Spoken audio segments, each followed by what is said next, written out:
Ladies and gentlemen, boys and girls, welcome to London and welcome to my home. It's winter here in London, it's a Sunday and it looks like a typical winter's day outside. It's cold, grey, overcast and it looks like it's going to rain. A very typical winter's day. However, I don't want to stay in today. We're going to go for a walk in one of South East London's parks and maybe stop at the pub as well. So when I get home I'll be a little bit cold and hungry, so I want something warming and comforting in the oven to eat when I get back. So I'm going to make a stew. So I'm going to make a beef stew. So I've got the ingredients here. I cook these, pop them in the oven, and then we can go for a walk and maybe a drink before it's ready. So ingredients for this: I've got an onion and some garlic. I'm going to chop the onion and garlic, brown that off with some beef. I've got a big lump topside beef which I'm going to chop into bite-sized pieces. You don't want to be, all of this I'm going to chop into bite-sized pieces. You don't want to be attacking the stew with a knife and fork. You want to be shoveling it in with a spoon. So once that's browned off, I'm going to deglaze the pan a little with some Guinness. If you haven't got Guinness, do a lager, you could use that instead. It's called Hot House 13. Tested this extensively, it's very good. So to the onion, garlic, beef and Guinness, I'm going to add parsnips, carrots and celery, which I'm going to peel, chop into bite-sized bits. Chopped tomatoes, a couple of cans of that, I'm sure if I need two, I've got two. And some beef stock, and then I'm going to cook all that for about a few hours. So it'll be ready when we get back. A couple of additions to the basic stew. Got some bone marrow to pop in there, which should make it rich and buttery. I'm not going to roast it first, I'm just going to whack it in. I haven't got time. I could to that as well add dumplings. I may add dumplings, shredded beef suet there, and some self-raising flour to make dumplings with. Whether I make them or not is a different thing. They take 20 minutes, so it depends how hungry I am when I walk back in through the door. If I can wait 20 minutes, I'll make dumplings, but I probably won't want to wait 20 minutes, so I probably just want to eat it right there and then, but that's an option. So right, let me get cooking, then we go to the park and pub.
Okay, all of the ingredients are in the pan. I'm going to get it in the oven, 150 degrees centigrade. It'll probably be cooked in around 3 hours. The sweet spot's around 5 hours. So I'm going to get this in the oven, go for a walk in the park, stop at the pub, and then by the time I come back, it will be cooked. Marmite oven gloves. Who knew Marmite was a lifestyle brand? It is.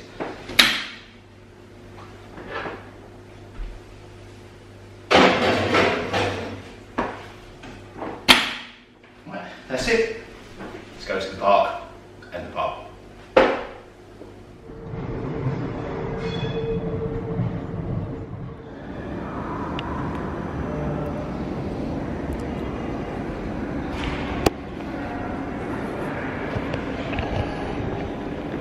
Okay, we've come to Crystal Palace in southeast London. Train to Crystal Palace station. It's a very grand old station that was built for the Crystal Palace that was here. There's still a park in the grounds of where the Crystal Palace stood, and you can walk around the ruins in the park still. So we're going to go and take a look at the park. The sun's come out, and a little clearance in the clouds. So it looks like it's going to be a nice afternoon. Crystal Palace was not originally a place. The area is named after the building that once stood here, a cast iron and plate glass structure the size of a palace, originally built in Hyde Park to host the Great Exhibition of 1851 and 3 times the size of St Paul's Cathedral. After the exhibition, the building was dismantled and rebuilt here on what was at the time Penge Common at the top of Sydenham Hill. Also, when rebuilt, it was enlarged and it was the biggest thing in London. 1,600 feet of glass and iron with 2 300-foot water towers to feed the grounds and gardens fountains. It reopened here in 1854 and looked like a gigantic greenhouse. The palace was described as the pleasure palace of Londoners rich and poor. It had classical courts, galleries, an aviary, aquarium and a theatre. The Crystal Palace hosted many exhibitions, events, flower shows, animal shows and concerts, as did the Landscape Palace grounds, which are now Crystal Palace Park. It hosted many sporting events, including for many years the FA Cup final. The Crystal Palace enjoyed decades of success after it opened, but from the 1890s it declined in popularity, which meant a decline in profitability, which resulted in a decline in its state of repair and ultimately led to bankruptcy in 1911. By the 1920s, the Crystal Palace was in public ownership and back in business, and eventually back in profitability. But on the 30th of November 1936, a catastrophic fire destroyed the palace. There is much speculation about the cause of the fire, but the fire quickly swept through the palace's wooden floors and turned the glass roof into a destructive rain of molten glass. It's said the glow from the fire was so immense it could be seen from 8 counties, and over 100,000 people came to see the inferno. Up here, amongst the old ruins of the Crystal Palace, is a great spot to catch sunset over the whole of southeast London. As you can see, there's quite a few people up here enjoying this evening's sunset. The palace was insured, but not enough to be completely rebuilt, and despite plans over the years, the site has never been redeveloped. And so some of the original palace ruins and remains are still here, and the former palace steps are now a historic entrance to the park. Okay, now the clouds have cleared. It's actually turned out to be a really nice day. It's still pretty cold, the sun's just setting, so we're going to head from the ruins of the old Crystal Palace here, down through the park to a pub on the edge of the park.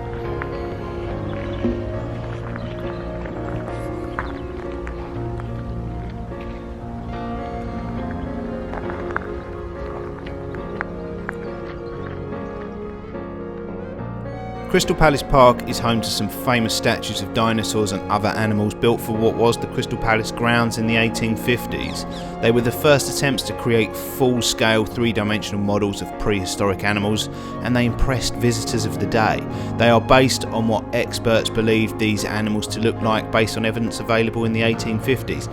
However, with more finds and evidence available today, some are pretty close, others were wildly inaccurate.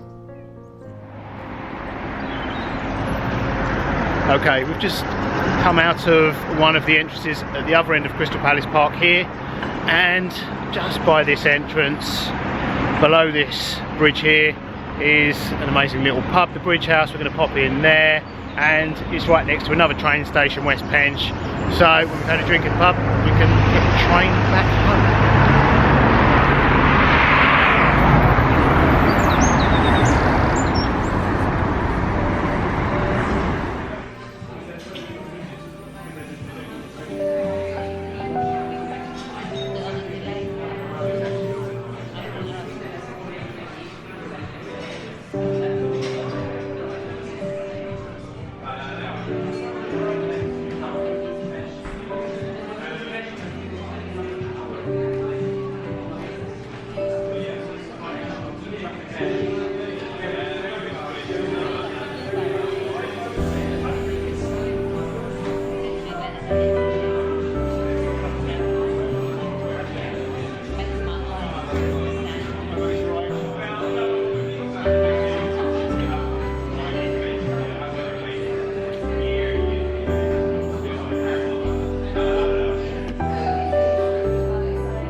Okay, so we've just got home, and as soon as we walked in, the first thing you can smell is the stew, and it smells phenomenal. I'm far too impatient and far too hungry to cook dumplings, and well, make dumplings and then wait 20 minutes for them to cook. So we're gonna have some bread and butter with the stew instead. So let's get the stew out of the oven and take a look at it.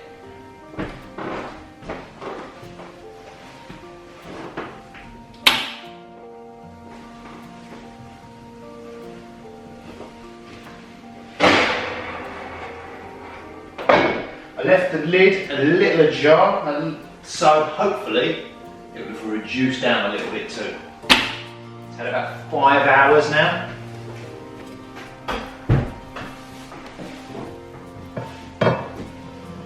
Okay, let's plate up the stew.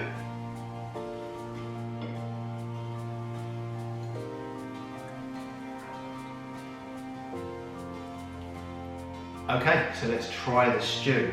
It smells phenomenal. Try some of the beef first of all.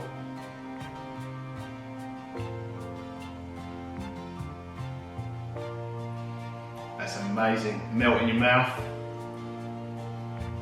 Some of the vegetables.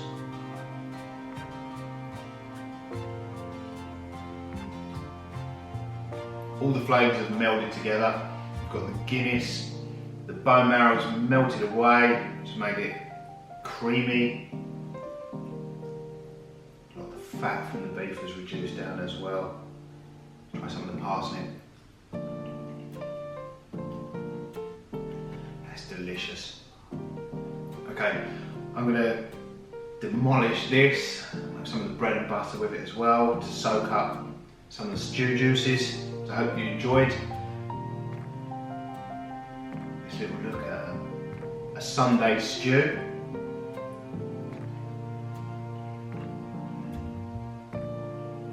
I'll see you again soon. Toodles.